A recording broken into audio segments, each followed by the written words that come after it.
oduu teenya tan jalqabaatiin humni addaa naannoo Oromiyaa tarkaanfii ilaalessaa fudhachuu himee jira. Karoorri mootummaa Itoophiyaa harkaa fashalaa'ee jiraachuu beektonni siyaasaa dubbachaa jiran. Pireezidaantiin Oromiyaa kan jalqabaa Hassan Alii dubbii jajjabduu dubbatanii jiran. Waraanni bilisummaa Oromoo tarkaanfii jabaa humna mootummaa irratti fudhadheetiin jira jee. Qummotooti oduulee kanaa fi kan biraas qabannee isinii dhiyaannee jirra. Hamma dhuma oduu tanaattiin waliin turaa isiniin jenna. Karooraa fi yaadni mootummaa bilisiginnaa bakka yaadame hanqatee jira jan. Mootummaan Itoophiyaa mootummaa Somaalilaandiitiif beekamtii kennuudhaaf biyya sadaffaarra teessee turte kan ta'u wayitaa ammaan tana biyyoonni ollaa isiitii fi dhaabbanni gamtaa Afrikaa kan teessuma isaa Finfinnee kan godhate dhimma beekamtii Somaalilaandii kana haalaan balaaleffachaa jira.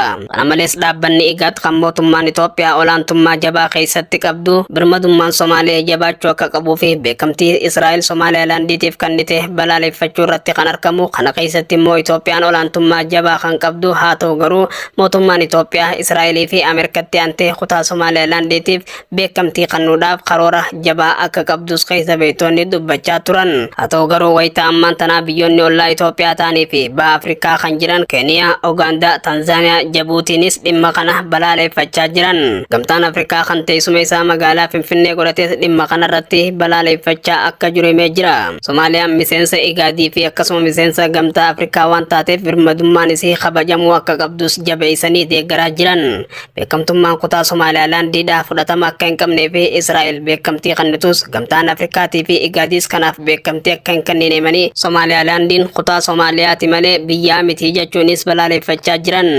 Ameerikaanis dhimma kanarratti jarjara akka hin qabnee fi qorannoo gaggeessuu akka barbaaddu pireezidaantiin Ameerikaa Doonaald Tiraampiin jarjara akka hin qabnes dubbatanii jiran. Jalqaba irratti wayita Israa'el beekamtii kutaa Somaalilaandiitiif kennitu biyyi lammaffaan Ameerikaa, sadaffaan Itoophiyaa, afuraffaan Ingilizii jechuunis dubbachaa turan. Haa ta'u garuu wayitaa ammaan tana Ameerikaanis dhimma kanarratti jarjara akka hin qabnee fi biyyoonni ollaa Itoophiyaa marsanii jiran hundinuu kan akka hin deeggarre himnaan Itoophiyaanis akka nama bofa mataa dheetti of keessa deebitee jirti. Oduutti aanuun pireezidaantiin jalqaba Oromiyaa hoogganee obbo Hassan Alii biyyatti galuun wal qabate iddoo dhaloota isaa naannawa Cirootti argamuun haasawaa godhanii jiran. Pireezidaantii Hassan Alii wayitaa haasawaa godhan yeroon jalqaba hoogganaa Oromiyaa ta'u baay'inni naannichaa akka hin jirre himuun nama dhuunfaarraa maallaqa liqeeffachuun Oromiyaa hoogganuu akka jalqabe himan.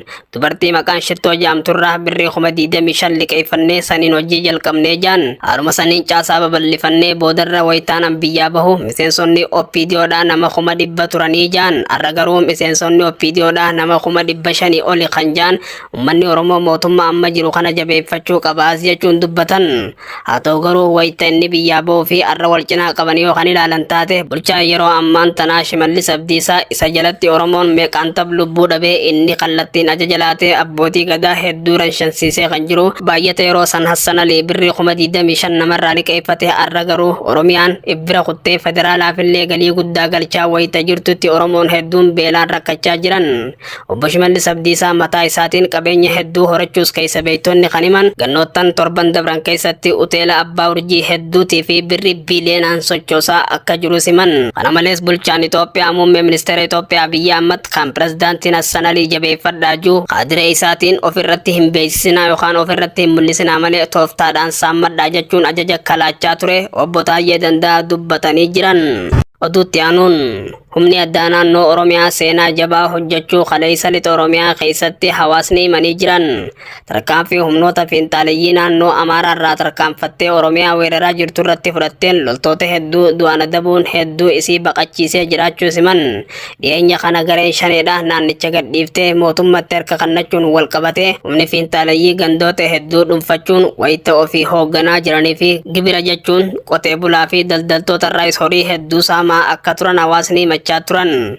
Abbootii gadaa walitti qabsanii wayita kadhannaa goosifatan kan mul'atu. Humni mootummaa naannoo Oromiyaas ta'e mootummaa federaalaa yeroo sanitti dirmachuu dhabuun humni fiinxaaleeyyii kun guyyoota hanga tokkoof naannicha hoogganaa akka turanii fi hawaasa saamaa turuudhaas himachaa turan. Guyyaa kaleessaa garuu humni addaa naannoo Oromiyaa dirmachuu dhaquun humna kanarratti tarkaanfii jabaa fudhachuun naannicha akka gadhiisan godhee jiraachuu himan. Oduutti aanuun waraanni bilisummaa Oromoo kaaba Oromiyaatii fi jiddugala Oromiyaa keessatti tarkaanfii jabaa fudhachuu jiraachuu himee jira. Walwaraansi waraana bilisummaa Oromootii fi waraana mootummaa jidduutti gaggeeffamaa jiru Oromiyaa keessatti hafuura fudhatee kan hin beekne ganna torban dabran guutuu walwaraansa kana jidduutti hawaasni Oromoo rakkachaa kan turan. Lolli kun akka mariidhaan irraa dhumuu irra deddeebinis gaafachaa turan. Haa ta'u garuu mootummaan biyya bulchaa jiru waraana bilisummaa Oromootii wajjin marii karaa nagayaatiin milkeessuu akka hin barbaanne qaamoleen siyaasaa kan himan. Mootummaan bilisiginnaa garuu kan marii hin barbaanne ana odoon taane shaneedhaa jechuun waraana bilisummaa Oromootti quba qabaa ture. Jalqaba gaafa lolli kun lixa Oromiyaa keessatti jalqabu humni mootummaadhaa torbee lama keessatti balleessa jee kan dhaadate har'a guutuu Oromiyaa wal ga'uun kan balleessee kan akka dhiisu walii wallaalee ofiifuu rakkachaa jira.